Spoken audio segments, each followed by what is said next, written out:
Hello hi అండి అందరికీ. మీకు స్వీట్ తినాలనిపిస్తుందా? అయితే చేసేద్దాం.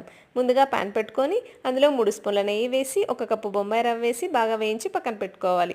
1 కప్పు బొంబాయి రవ్వకు 2 కప్పుల నీళ్లు యాడ్ చేసుకోవాలి.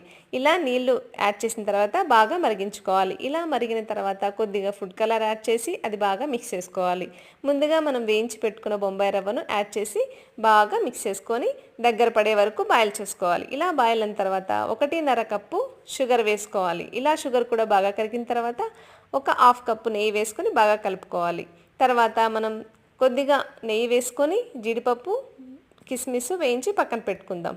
చూసారా, మన నెయ్యి షుగరు అలాగే బొంబాయి రవ్వ అన్నీ బాగా కలిసాయి కదా, బాగా దగ్గర పడ్డాయండి. ఇప్పుడు మనం జీడిపప్పు కిస్మిస్ యాడ్ చేసుకొని సర్వ్ చేసేసుకోవడమే. సో మన quick and easy tasty and kesari bath ready అయిపోయింది. Thanks for watching.